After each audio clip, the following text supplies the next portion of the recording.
Welcome to the BEASTwriter podcast. I am your host, Ryan Sakamoto, and today we're going to be discussing what the Carolina Panthers should do with the number 8th overall pick. So let's get started. Now, for those who don't know or don't follow my podcast, or if this is your first time following my podcast, welcome, first of all. But I like to break down every podcast that I do into 3 parameters. The first one is who the players, coaches, or people involved. The second parameter is why the move was made or could be made. And the third but not least parameter is the instant gratification versus long-term gains. Alright, so let's go ahead and talk about, well, in this case, the draft position. So we'll be talking about the player.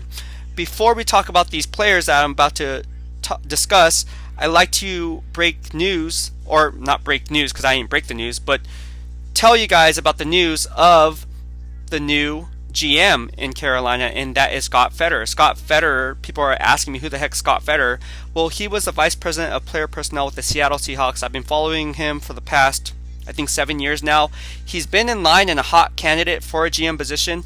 Had to work his way up, of course, but within the Seattle Seahawks organization, very well respected. He was with the organization for 15 plus years and started off getting his big break as co-director of player personnel back in 2016, sharing that title with Trent Kirchner. Now, Trent Kirchner handled the pro player personnel side, and Scott handled the more director of college scouting side.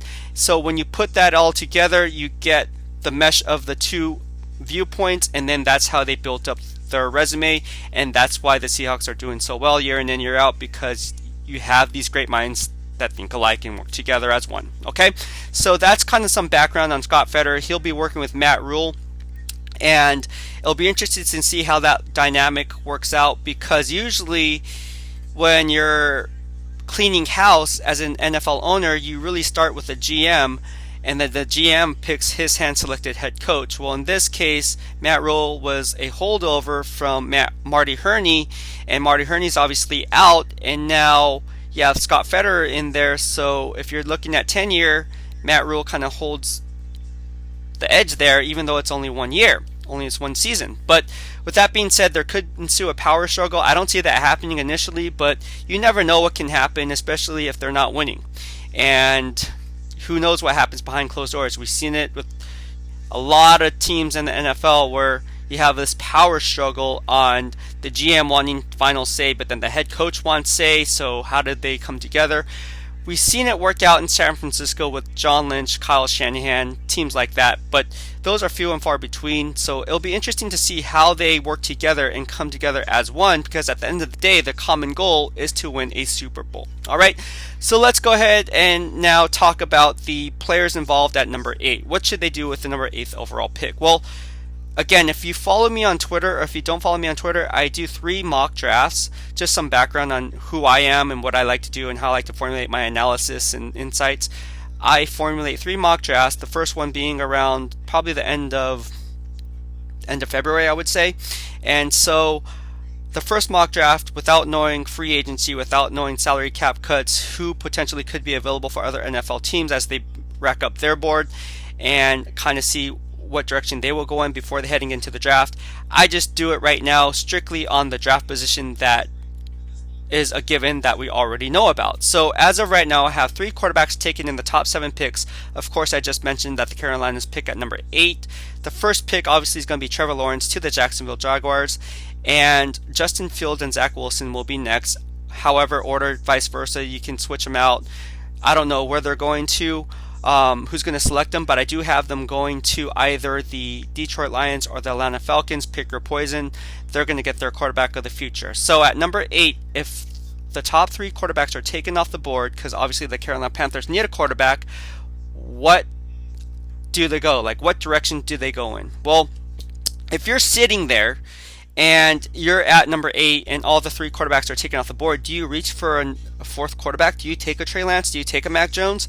Do you take a Kyle Trask at number 8? If I'm GM Scott Fitterer, I'm going to go ahead and say that's a hard no.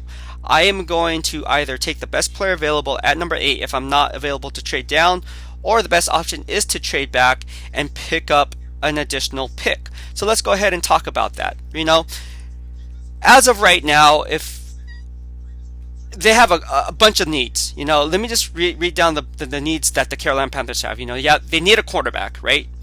Teddy Bridgewater is certainly not the answer. I think Matt Rule has stated that toward the end of the year he kind of tapered off strong during the early parts of the year, kind of tapered off toward the end of the year, and he needs a tremendous offseason to kind of hold on to that starting position. So you look at quarterback, you look at tight end, offensive tackle, offensive guard, you can look at defensive end, defensive tackle, cornerback, middle linebacker, strong safety. Those are 9 needs.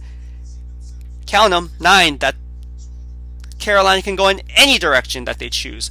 But what happens is you want to take the best player available. Scott Fitterer is a very smart GM. He knows what kind of players he's looking at. Obviously, you look at the Seahawks record in the playoff hunt year in and year out, always fighting for a Super Bowl contending team, and they're consistently good. And it all starts with the draft, right? So what do they do at number 8? Well, if I'm Scott Fitterer, I'm thinking as if I'm Scott Fitterer, I'm going to try to trade down. If they're not able to trade down, I would take Kyle Pitts at number 8 out of Florida. And the reason I say take Kyle Pitts, even though it goes against unconventional wisdom, as only 10 tight ends have been selected in the top 8 picks in NFL history, let that set in, he is a logical choice because the how do I explain this without being rude? The Carolina Panthers tight ends suck. Like, they're horrible. There's only been 20 catches by the tight ends as a whole.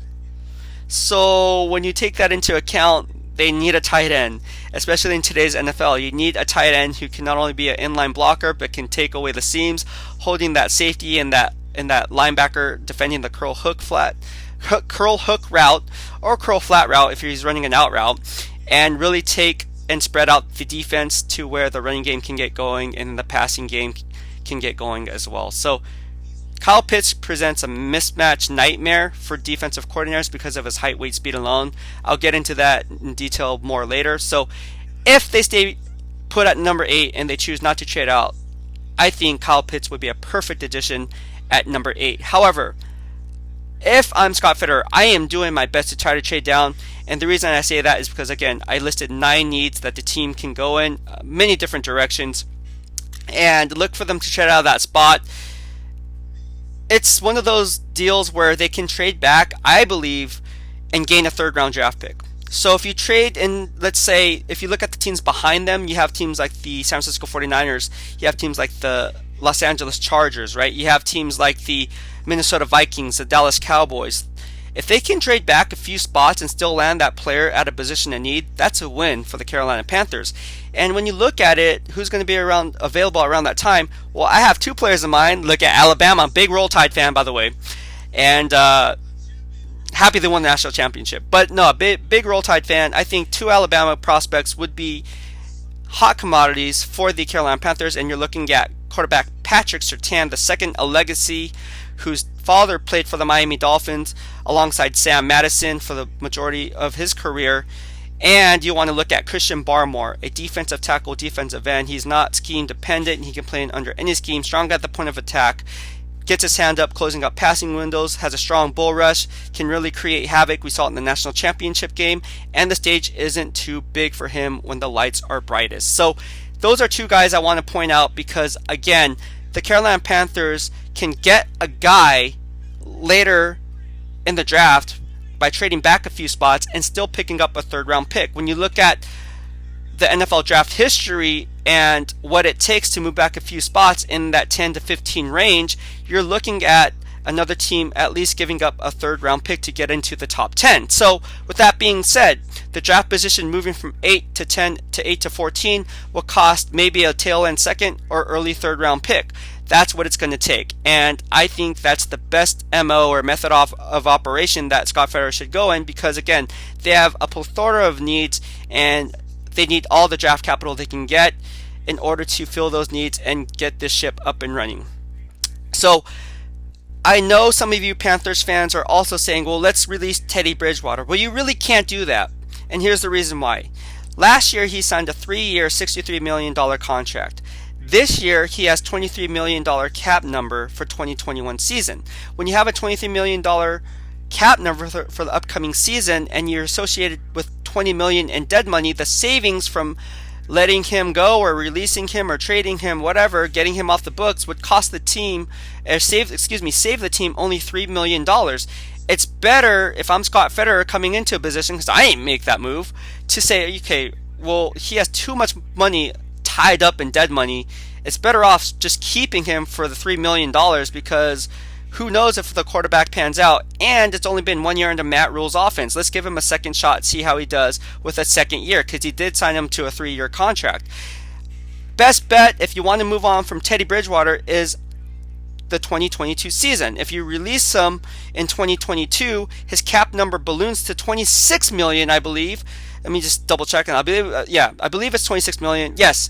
So if you release Teddy Bridgewater in 2022, he has a balloon cap number of $26 million. But here's the kicker: he only has $5 million tied up in dead money, which is a savings of $21 million.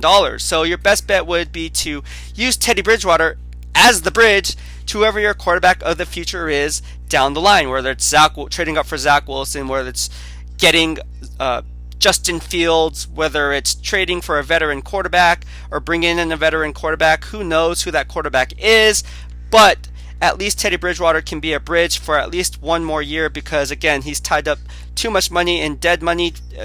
He's tied up too much money in dead money. He's associated with too much dead money in order for another NFL team to really take on that cap hit. And when you're looking at it from a GM's perspective and the financials perspective, it doesn't really make sense, especially if you're a new GM coming into a new team and you're looking at the numbers, trying to crunch down these numbers like an accountant and say, hey, look, well, it really doesn't make us much sense. Let's use Teddy Bridgewater. Matt Rule, let's see what he does. Give him a second year. Who knows? He could pan out. He could not pan out. We all seen what he did with the New Orleans Saints. Maybe we can go back to that form, or the early form that he was with the Minnesota Vikings as a first-round pick, and go from there. Well, that'll be it for today. I hope you liked what I had to say. If you did, please hit the subscribe button in the lower right-hand corner of your screen.